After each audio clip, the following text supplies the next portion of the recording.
అంటే సొసైటీలో కుల నిర్మూలన కోసం చాలా మంది యంగ్స్టర్స్ ఇప్పటికీ కూడా మీలాంటి పెద్ద పెద్ద వాళ్ళు కూడా కుల నిర్మూలన కోసం మనం ముందుకెళ్ళాలి, పాకులాడాలి అని చెప్పి చెప్తూ ఉంటారు. అనేక మంది రాజకీయ నాయకులు కూడా సందర్భం వస్తే మాట్లాడుతుంటారు.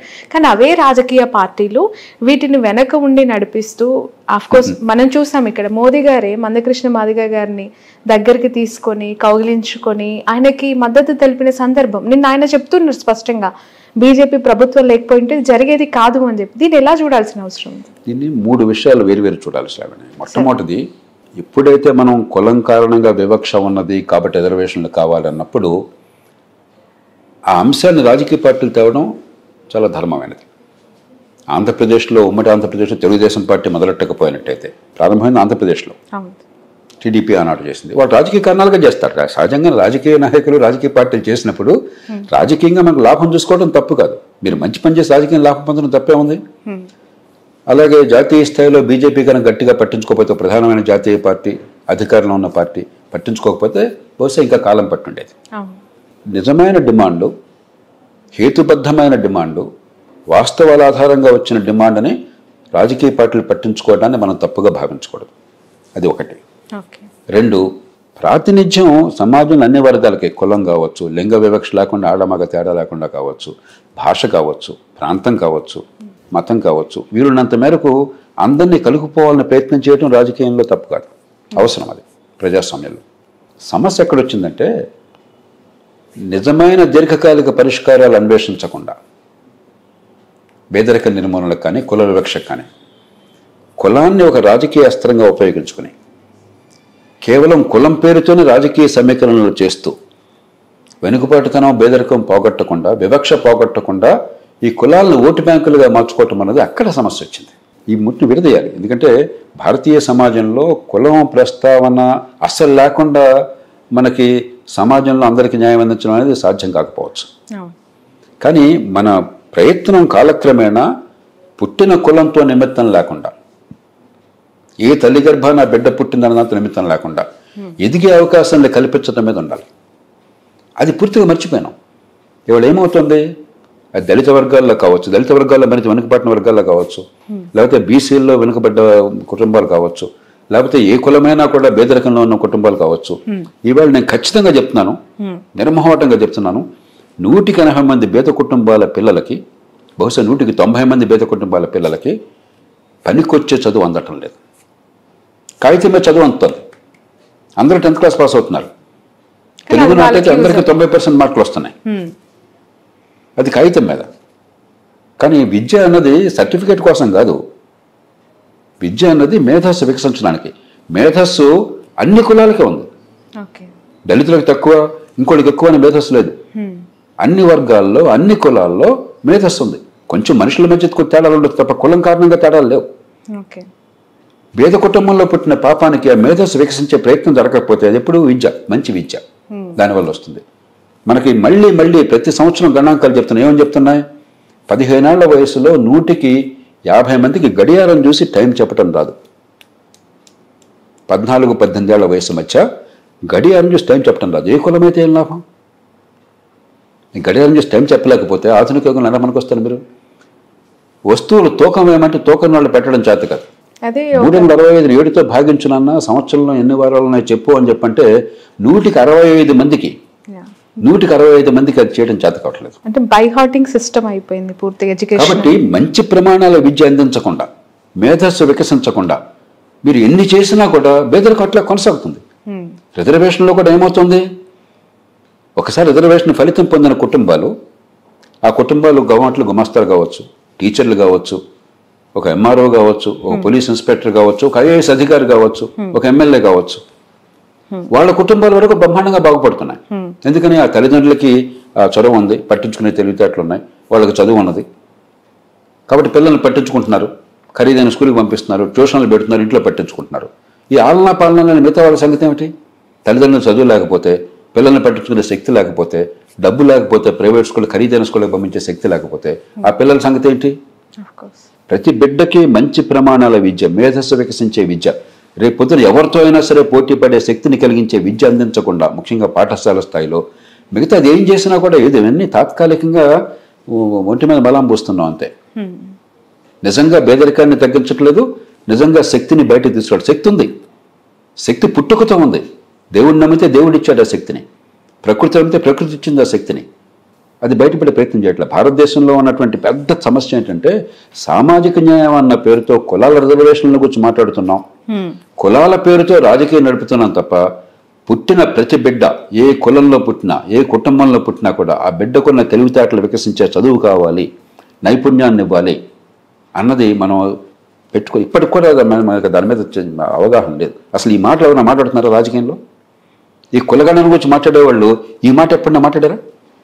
అంటే మీ పిల్లలకేమో బ్రహ్మాండమైన విద్య, వాళ్ళు పనికి మాలిన వాళ్ళైనా కూడా కష్టపడే తత్వం లేకపోయినా కూడా నాన్న తంటాలు పడి ట్యూషన్లు చెప్పించి అచ్చేసి ఇచ్చేసి వాళ్ళకి మంచి విద్య. తెలివితేటలున్నా కూడా పేద కుటుంబంలో పుట్టిన పాపానికి ఆ తెలివితేటలన్నీ కూడా అణగారిపోవటమా? ఇంకా ఎలాగ సామాజిక న్యాయం అవుతుంది? రెండోది సామాజిక న్యాయం విషయమే కాదు, సమాజం మొత్తానికి నష్టం జరుగుతుంది. మన జాతి జన్యు సంపదలో 80% వృధా అవుతుంది. తెలివితేటలను ప్రకృతి సమాజంలో అందరికీ పంచినట్లయితే అందరి తెలివి వికసిస్తే దేశంలో అందరికీ జరిగే మంచి వేరు. 120 మంది తెలివి నిద్రాణంగా ఉండిపోతే ఆ తెలివి బయటపడకపోతే జరిగే నష్టం వేరు. మన దేశంలో జరుగుతుంది అదే. పేరుకు ఇంజనీరింగ్ డిగ్రీ ఉంటుంది, వాడికి ఇంజనీరింగ్ పట్టుకొస్తే అక్షరం ముక్క రాదు. మెకానికల్ ఇంజనీరింగ్ చేస్తాడు, డిగ్రీకి సర్టిఫికేట్ ఉంటుంది, బ్రహ్మాండంగా ఇచ్చేస్తున్నాం. నాన్న ఈ స్కూటర్ కొంచెం ట్రబుల్ ఇస్తాను చూడమని చెప్పండి, చేత కాదు. చదువులేని మెకానిక్ దగ్గర తీసుకుపోతాడు. చదివిందేమో మెకానికల్ ఇంజనీరింగ్, చదివింది మెకానికల్ ఇంజనీరింగ్. ఇది అవునో కదా చెప్పనండి, ప్రేక్షకులను గుడిమే చేసి చెప్పనండి. పేరుకి సివిల్ ఇంజనీరు, మేస్త్రి, చదువులేని మేస్త్రి సివిల్ ఇంజనీర్ కంటే చాలా బెటర్. కాబట్టి ఆధునిక యుగంలో పేదరికం నుంచి ఎలా బయటపడతాం? సంపద సృష్టించగలిగితే. సంపద ఎట్లా సృష్టిస్తాం? నైపుణ్యం రాగలిగితే. నైపుణ్యం లేకుండా గొంతులతో గోతులు పూడిస్తే సంపద వస్తుందా? ఈ రోజుల్లో ఎంత సంపద వస్తుంది? కాబట్టి అసలైన విషయాన్ని మనం పక్కన పెట్టేశాం. ప్రపంచంలో ఏ పెద్ద దేశమో మన దేశం అంత అన్యాయం చేయాల. విద్యని సర్వనాశనం చేశాం. ఇప్పటికి కూడా విద్య పట్ల అవగాహన లేదు. విద్య అంటే ఇంకో 10,000 కోట్లు పెట్టేద్దాం, ఇంకో 1000 మంది టీచర్లను పెడదాం, ఇంకొక డిఎస్సి పెడదాం, ఇంకొక జాబ్ క్యాలెండర్ పెడదాం, ఇంకా జీతాలు పెంచుదాం, ఇంకా క్లాస్ రూమ్ పెద్దది పెడదాం, అన్నీ చేయండి, నాకు వద్దంట్లా. కానీ అసలు నిజమైంది ఏంటి? పిల్లల మేధస్సు వికసించాలి, విద్య అందాలి, నైపుణ్యం రావాలి, సంపాదించే శక్తి రావాలి, తమ కాళ్ళ మీద తాము నిలబడే శక్తి రావాలి. అది అందించకుండా మిగతావన్నీ కూడా పైపైన మెరుపులంతే. మన దేశంలో మౌలికమైన సమస్య. రైట్ సరే, ఈ వర్గీకరణ అంశం ఓకే, బట్ ఆ సామాజిక వర్గానికి న్యాయం జరిగింది అని అనుకుంటే అందులో ఉన్న ఇంకొక వర్గం మాల సామాజిక వర్గం, వాళ్ళు మళ్ళీ ఏమైనా ఎజిటేషన్ స్టార్ట్ చేసి మళ్ళీ మాకు ఇది సరిపోదు అని చెప్పి ప్రతి వర్గం కూడా నాకు అదనంగా రావాలని కోరుకోవడం తప్పు కాదు. కానీ మీ జనాభా దామాషా అందినప్పుడు, ఇప్పుడు కేవలం ఇది మాలామాదిగా కాదు, చాలా కులాలు ఉన్నాయి నాకు తెలిసినంత వరకు. ఆ కులాల్లో ఒకరందరూ కూడా ఈ మాల ఈ కేటగిరీ చెందిన వారు అవుతారు. మరొకరు మరింత నీచ వృత్తులుగా గతంలో పరిగణించినటువంటిది మన మూర్ఖత్వం వల్ల. ఉదాహరణకి చర్మకారులు, ఇలాంటి వృత్తులు మా దగ్గర అలాంటి ఉపకులాలకు వర్తించినాయి వారు ఉంటారు. మీ జనాభా ప్రాతిపదిక ప్రకారం మీకు మీ దామాషా వచ్చినప్పుడు, ఉదాహరణ ఒక రాష్ట్రంలో మాలలు మిగతా ఉపకులాలు జనాభా 7% అనుకుందాం, మా దగ్గర ఉపకులాల జనాభా ఇంకొక 7%, 8% అనుకుందాం. 7%కి మీకు 7% వచ్చినప్పుడు 8% వచ్చినప్పుడు మీకు ఇంకా అడగడానికి ఏముంది? అన్యాయం జరగట్లేదు కదా. వాళ్ళు 8% కూడా మనం పొందేయాలి. పాపం వాళ్ళు కొంచెం తక్కువ ఉన్నారు కాబట్టి లబ్ధి పొందలేకపోతున్నారు, అది మనం లాక్కోవాలి వాళ్ళ పేరుతో అంటే అది న్యాయం కాదు కదా.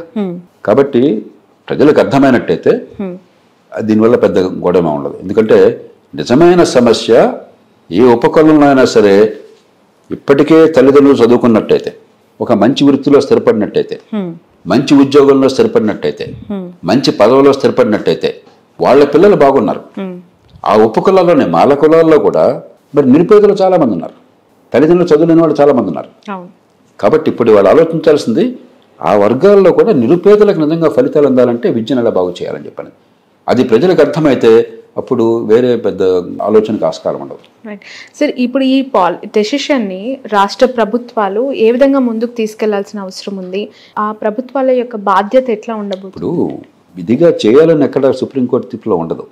అలా చేయటం రాజ్యాంగబద్ధం అని చెప్తున్నారు. ఆంధ్రప్రదేశ్లో ఇప్పటికే శాసనసభ అధ్యక్షులతో తీర్మానాలు చేసింది, మేము సిద్ధం అని చెప్పిన పార్టీలందరి మధ్య ఏకాభిప్రాయం ఉంది. కాబట్టి రాష్ట్రంలో మనం ఒక చట్టం చేసి ఒక నోటిఫికేషన్ ఇవ్వాలి. మనం దళితులకు ఇచ్చేటువంటి రిజర్వేషన్ 16% ఎంత ఉంది మన రాష్ట్రంలో. ఆ 16% రిజర్వేషన్లో ఉన్న జనాభాని బట్టి ముందు ప్రమాణాలు కావాలి. ఉదాహరణకి ఏ వర్గాన్ని సెపరేట్ వర్గీకరిస్తున్నారో వారికి ప్రత్యేకంగా రాయితీ అవసరం అని చెప్పని మీరు రుజువు చేయాలి. రుజువు చేసి ఈ ఉపకులాలు ఇంత జనాభా ఉన్నది కాబట్టి ఆ జనాభా ప్రాతిపదికన ఈ 16%ని ఈ రకంగా విభజిస్తున్నాం అని చెప్పని వారు నోటిఫికేషన్ ఇస్తే అయిపోతుంది. రైట్ సార్, కమింగ్ టు ఈ సివిల్ సర్వీసెస్కి సంబంధించి సార్, పూజా కేత్కర్ ఇష్యూ మీకు తెలిసే ఉంటుంది. సివిల్ సర్వీసెస్ యొక్క అవకతవకల పైన మీ రియాక్షన్ ఏంటి? దానిపైన వస్తున్న కాంట్రవర్సీస్కి మీ సమాధానం. మొట్టమొదట నాకు వివరాలు తెలియవు కానీ పత్రికల్లో వచ్చిన వివరాల ప్రకారం ఒకటి అక్రమంగా సర్టిఫికేట్లు సంపాదించారు రిజర్వేషన్ లబ్ధిని అర్హత లేకుండా పొందడం కోసం అని చెప్పని. రెండు, ప్రభుత్వంలోకి వచ్చాక పనిచేస్తున్న తీరు వ్యవహరిస్తున్న తీరు చాలా అభ్యంతరకరమైనది. కాబట్టి ఖచ్చితంగా ఇవి వాస్తవమైనట్టయితే ఆవిడ ఉద్యోగం పోయి తీరాలి. ఆల్రెడీ పోయింది అండ్ విచారణ కూడా ఆదేశించడం జరిగింది. కాకుండా దొంగ సర్టిఫికేట్లు ఇచ్చిన వాళ్ళకి దొంగ సర్టిఫికేట్ తీసుకున్న వాళ్ళకి నేరారోపణ చేసి శిక్ష పడాలి. వాళ్ళ మీద కష్టం నేను చెప్పట్లా. ఇలా కొన్ని కేసులైనా జరిగితే రేపొద్దున ఇలాంటి జరగకుండా మనం ఆపగలం. ఇప్పటికే దొంగ సర్టిఫికేట్లతో రిజర్వేషన్ల రూపంలో వచ్చి అర్హత ఉన్న వాళ్ళకి అన్యాయం జరిగిందని చెప్పిన ఆరోపణలు చాలా బలమైనవి ఉన్నాయి. కొన్ని ఆరోపణల వెనకాల బలమైన ఆధారాలు నాకు స్వయంగా తెలుసు, వివరాల్లోకి నేను వెళ్ళను. అగ్రకులాల వాళ్ళు దొంగ సర్టిఫికేట్తో ఏ వర్గాలకు న్యాయం జరగాలో వారికి అందకుండా వాళ్ళకి కులం పేరు మార్చుకుని దొంగ పేరు రాయించుకుని లంచాలు ఇచ్చి లబ్ధి పొందిన వాళ్ళు దేశమంతటా ఉన్నారు. ఇక్కడ ఒక చోట ఉద్యోగాలు తీసేటవే కాకుండా వాళ్ళకి కఠిన శిక్షలు పడే ఏర్పాటు జరగాలి. ఆ సర్టిఫికెట్లు ఇచ్చిన వాళ్ళకి ఆ సర్టిఫికేట్ తీసుకున్న వాళ్ళకి కూడా. అప్పుడు సమాజానికి ఒక సిగ్నల్ అందుతుంది. లేకపోతే ఏదో ఇన్ని వేల మందిలో ఏదో ఒక్క అమ్మాయి ఎవరో దొరికింది అని చెప్పనేది లాభం లేదు. ఇది విస్తృతంగా దేశవ్యాప్తంగా జరుగుతుందని చెప్పి చాలామంది అభిప్రాయపడుతున్నారు. నాకు అందిన సమాచారం ప్రకారం చాలా ఎక్కువగానే జరుగుతుంది. సార్, మీరు ఇలా మాట్లాడుతున్నారు అంటే ఖచ్చితంగా అది ఉంటుంది. బట్ యూపీఎస్సీ లాంటి ప్రాసెస్ యూపీఎస్సీని మీరు తప్పట్టకూడదు. 14 లక్షల మంది అప్లికేషన్లు పెడుతున్నారు. ఓకే, యూపీఎస్సీ చూసేది అర్హత గల అధికారి, బాధ్యత గల అధికారి చట్టబద్ధంగా సర్టిఫికేట్ ఇచ్చారు లేదా అని. అంతేగాని 14 లక్షల మందికి యూపీఎస్సీ పోయి ఎంక్వైరీ చేస్తుందా? వాళ్ళకి ఏం యంత్రాంగం ఉంది? పరీక్షలు పెట్టడం వాళ్ళ బాధ్యత, ఎంపిక చేయడం వాళ్ళ బాధ్యత. అంతేగాని మీ పుట్టుపూర్వతలు చూస్తే వాళ్ళకి ఎక్కడ ఉంది? ప్రభుత్వం మొత్తం పని యూపీఎస్సీ ఒకటే చేస్తుందా? వాళ్ళని తప్పట్టం అన్యాయం. యూపీఎస్సీ నా దృష్టిలో ఒక చాలా సంక్లిష్టమైన దేశంలో, ప్రభుత్వోద్యోగాలంటే అపారమైన మోజున్న దేశంలో, ఒక ఐఏఎస్ ఐపీఎస్ పదవి కోసం అని చెప్పని జాతీయ స్థాయిలో మంత్రులు, అత్యున్నత స్థాయిలో ఉన్నటువంటి వాళ్ళు, గవర్నర్లు, వీళ్ళు ముఖ్యమంత్రులు, వీళ్ళు కూడా గట్టిగా పైరువిలు చేసే దేశంలో అవకాశం ఉంటే ఇక అంచాలకి అంతం లేదు. దానిలో ఎన్ని కోట్లైనా వేస్తారు. ఆఫ్టర్ ఆల్ మామూలు ఉద్యోగాలకు లక్షల కోట్లు ఇస్తున్నారు. ఐఏఎస్ ఐపీఎస్ కిందకి ఎవరు? అలాగే సిఫార్సు పనిచేసినట్టయితే ముఖ్యమంత్రులను యూనియన్ కేబినెట్ మంత్రుల స్థాయిలో బ్రహ్మాండంగా సిఫారసులు ఉంటాయి. అలాంటి పనిచేసే దేశంలో ఇప్పటిదాకా యూపీఎస్సీ నా దృష్టిలో చాలా కష్టమైన పని చాలా సమర్థంగా నిర్వహిస్తోంది, నిజాయితీగా నిర్వహిస్తోంది. సకాలంలో పరీక్షలు జరుగుతున్న యూపీఎస్సీలో ఇంతవరకు ఎక్కడ అవినీతి ఉన్నట్టుగా బలమైనటువంటి ఆరోపణలు, సాక్ష్యాధారాలతో ఎక్కడా లేవు. చాలా సంక్లిష్టమైన దానిలో కూడా ఎంపిక ప్రక్రియ సమర్థంగా జరుగుతుందని విశ్వాసం ఉంది. ఏ ఎంపిక కూడా కొన్ని లక్షల మంది పోటీ పడుతున్నప్పుడు ఆ పదవిలో పడుతుంది గిరాకీ ఉన్నప్పుడు పర్ఫెక్ట్గా ఎప్పుడూ ప్రపంచంలో ఎక్కడ ఉండదు. కానీ ఎక్కడ కూడా కావాలని పొరపాటు చేయడం కానీ, అవినీతికి పాల్పడడం కానీ, సిఫార్సులు ఉండడం కానీ జరగటం లేదు. కాబట్టి మొట్టమొదటి గుర్తించాల్సింది యూపీఎస్సీ అద్భుతమైన పని చేస్తున్నది ఒక సంక్లిష్టమైన దేశంలో. రాష్ట్రాల పబ్లిక్ సర్వీసులు చాలా సందర్భాల్లో విఫలమవుతున్నాయి. రాష్ట్ర పబ్లిక్ సర్వీస్ కమిషన్లు ఎవరన్నా మంచి చైర్మన్, మంచి మెంబర్ సెక్రటరీ వస్తే గట్టిగా ప్రభుత్వం కనుక మద్దతు ఇస్తే అక్కడ ఆ 2 ఏళ్ళు బాగా జరుగుతుంది. మన తెలుగు రాష్ట్రాలను ఉదాహరణ ఉన్నాయి. ఒక మంచి చైర్మన్, మంచి మెంబర్ సెక్రటరీ ఉన్నప్పుడేమో బాగా జరిగింది. ఇంకొకటి రాగానే అన్యాయం అంత తలుపులు తెరిచేసి అవినీతి, ఆశ్రిత పక్షపాతం, దుర్మార్గం జరుగుతుంది. అసమర్థతగా లెక్కలేదు.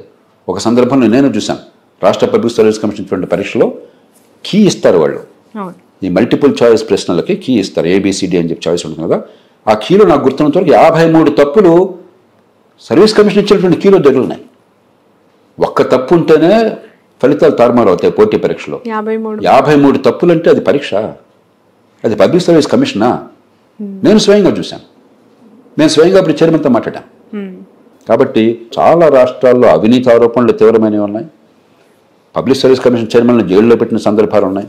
వాళ్ళ మీద కేసులు ఉన్నాయి. అసమర్థత అసలు లెక్కలేదు, సమయపాలన లేదు. ఎప్పటి పోస్టులో ఎప్పుడో నోటిఫై చేస్తారు 5 ఏళ్ల తర్వాత. యూపీఎస్సీ ప్రతి సంవత్సరం టెన్షన్గా క్రమం తప్పకుండా ఈ ఏడాది ఈ పోస్టులు ఎన్ని, ఆ సంవత్సరంలో సెలక్షన్ అయిపోతుంది. కాబట్టి ప్రతిదానికి మనం అధికారంలో పదవుల్లో ఎవరున్నా కూడా తిట్టిపోవడం అనేది పరిష్కారం కాదు. యూపీఎస్సీ చాలా కష్టమైన పని చాలా సమర్థంగా చేస్తుంది. కాబట్టి ఇప్పుడు చూడాల్సింది ఏంటంటే విధిగా ఒకసారి ఇంటర్వ్యూకి వచ్చిన తర్వాత, ఇంటర్వ్యూ ఇప్పుడు 14 లక్షల మంది వెళ్తే మెయిన్ ఎగ్జామినేషన్ నాకు గుర్తున్నంత వరకు 14-15 వేల మంది వెళ్తారు. ఇంటర్వ్యూకి వెళ్ళేవాళ్ళు 3,000 మంది సుమారుగా. 14 లక్షలు మెయిన్ ఎగ్జామినేషన్కి ప్రిలిమినరీ అయిపోయిన తర్వాత 14 లక్షలు అందరూ పోసే కూర్చోపోట్ల పరీక్షకి ఒక 6-7 లక్షల మంది కూర్చుంటున్నారు. 6-7 లక్షల మందిలో 14-15 వేల మంది మెయిన్ ఎగ్జామినేషన్కి వెళ్తున్నారు. ప్రిలిమినరీలో వాళ్ళు క్వాలిఫై అయ్యి అక్కడి నుంచి ఒక 3,000 మంది ఫైనల్గా ఇంటర్వ్యూకి వెళ్తున్నారు. ఈ ఇంటర్వ్యూ స్థాయిలో 3,000 మంది కూలంకషంగా క్యాస్ట్ సర్టిఫికేట్లు కానీ వాళ్ళ గత చరిత్ర కానీ మిగతా అంశాలు కానీ కూలంకషంగా పరిశీలించే బాధ్యత రాష్ట్ర ప్రభుత్వాలు, రాష్ట్ర పోలీసులు తీసుకోవాలి. ఆ బాధ్యత పూర్తిగా వాళ్ళది. అది యూనియన్ ప్రభుత్వందే కాదు, ఎందుకంటే చట్టం అంతా రాష్ట్రం చేతుల్లో ఉంది. యూపీఎస్సీకి అసలు కానీ కదా, యూపీఎస్సీ పరీక్షలు పెట్టడం కోసం ఉంది. యూపీఎస్సీ పోలీసు పనిచేయడం కోసం లేదు. యూపీఎస్సీకి పోలీస్ యంత్రాంగం లేదు, యూపీఎస్సీకి నిఘా విభాగం లేదు, యూపీఎస్సీకి సిబ్బంది లేదు అక్కడ తప్ప. మనం ఎక్కడ ఎవరి బాధ్యత ఎవరో మర్చిపోయినాం మనం. కాబట్టి యూపీఎస్సీ నిందించడం చాలా పొరపాటు అవుతుంది. అలాగని అంత పర్ఫెక్ట్గా ఉందా లేదు, కానీ ఆ పర్ఫెక్ట్గా లేనివి ఇంకా సమర్థవంతంగా. ఉదాహరణకి ఒక 10 ఏళ్ల క్రితం 2011-12 ప్రాంతాల్లో 10-11 ప్రాంతాలు అనుకుంటాను, మన్మోహన్ సింగ్ గారు ప్రధానమంత్రిగా ఉండగా ఆనాటి యూపీఎస్సీ అప్పుడు chairman doctor DP Agarwal IIT professor. 3 రోజుల క్రితం నేను ఆయన పూణేలో ఒక సమావేశంలో కలిసి పంచుకున్నాం. 180 మంది ఈ యూపీఎస్సీ సెలెక్ట్ అయిన వాళ్ళందరినీ కూడా వాళ్ళతో కూర్చొని మేమంతా ముచ్చరించాం పూణేలో. అప్పుడు కూడా దాని గురించి మాట్లాడుకున్నాం. లాజిక్ అనేది ఒకటి పెట్టారు పరీక్ష, పోటీ పరీక్షలో యాప్టిట్యూడ్ టెస్ట్ అన్న పేరుతో. అంటే ఏమిటి, ఉన్నతాధికారులు విచక్షణతో సమర్థంగా నిర్ణయాలు తీసుకోగలగాలి. అందుకు కదా అధికారులు పెట్టింది మనం. గుమస్తా పనిచేయడం కోసం అధికారం ఎందుకు, ఇంత పోటీ ఎందుకు, ఇంత పదవి ఎందుకు? ఉన్న సందర్భాన్ని బట్టి హేతుబద్ధమైన నిర్ణయాలు, ప్రజాహితాన్ని పెంచే నిర్ణయాలు తీసుకోవాలి. ఆ శక్తి ఉందా లేదు చూడడం అవసరం కదా అధికారులకి. ఆ పరీక్ష పెట్టారు. వెంటనే పార్లమెంట్లో కొందరు సభ్యులు అభ్యర్థాలు అయితే మా కుర్రోళ్ళు సెలెక్ట్ కారు కాబట్టి పరీక్ష తీసేయాలని చెప్పిన గొడవ పెట్టారు. ఏనాడు కూడా భారత పార్లమెంట్లో మన విద్య అధ్వాన్నంగా ఉంది, దీని అలా బాగు చేయాలని చర్చ జరగల. కానీ ఈ పరీక్ష ఉండాలా లేదా అని 4 గంటల చర్చ జరిగింది పార్లమెంట్లో. ఐఏఎస్ పరీక్షకి ఈ లాజిక్ అనేది ఉండాలా లేదా అనేది చర్చ జరిగింది. ప్రధానమంత్రి గారు మళ్ళీ బతిమలాడి వాళ్ళతో తీసేస్తే బాగుండదు, లాజిక్ లేకుండా అధికారులు ఎట్లా పనిచేస్తారు, లాజిక్ ఉండాలి, పరీక్ష ఉండాలా, కానీ అది క్వాలిఫైయింగ్గానే పెడదాము, మెరిట్ కౌంట్ కాదని చెప్పి ఒక చాలా మనం సిగ్గుపడే నిర్ణయం జరిగింది అక్కడ. అంతకంటే పొరపాటు ఉందా? ఖచ్చితంగా దాన్ని కంపల్సరీ చేయాలి. ఎగ్జామినేషన్లో కేవలం క్వాలిఫైయింగ్ కాకుండా మెరిట్ కౌంట్ కావాలి. ఎందుకంటే అన్నిటికంటే ముఖ్యమైనది లాజికల్ ఫ్యాకల్టీ, నిర్ణయం చేసేటువంటి శక్తి, వివేచనా శక్తి. వివేచన శక్తిని పరిశీలించే పరీక్షను పట్టించుకోకపోతే ఎట్లాగా? ఆ పరీక్ష సరిగ్గా పెట్టాలి. ఈ మధ్యన చూస్తే ఆ పరీక్షను కేవలం మ్యాథమెటిక్స్ పెడుతున్నారంటే ఎక్కువగా, తప్పది. లాజిక్ పెట్టాలి, వివేచనా శక్తిని పరీక్షించే ఏర్పాటు చేయాలి. అది తప్పే. అది యూపీఎస్సీ తప్పు కావచ్చు, పరీక్ష పత్రం తయారు చేసే తీరు, ప్రభుత్వం తప్పు కావచ్చు దాన్ని మెరిట్లోకి రాకుండా చేయటం. అట్లాగే ఎథిక్స్ అని ఒకటి పెట్టారు, అవసరం. ఎందుకంటే నీతివంతమైన పాలన ఇవ్వాలంటే మీకు ధర్మం అధర్మం పట్ల విచక్షణ కావాలి మీకు. కానీ మొక్కుబడిగా పరీక్ష పెడుతున్నారని నేను విన్నాను. నిజంగా ఒక సినేరియోస్ అన్నీ కూడా ఇచ్చి వినియట్స్ అంటారు, దాని ప్రకారం ఆ సందర్భంలో చాలా సందర్భాల్లో చాలా సంక్లిష్టత ఉంటుంది. ఏది ధర్మం ఏది అధర్మం అని తేలిక కాదు. ప్రజాహితాన్ని కాపాడడం కోసం అని చెప్పని ధర్మాధర్మ విచక్షణ అంత తేలికైన విషయం కాదు.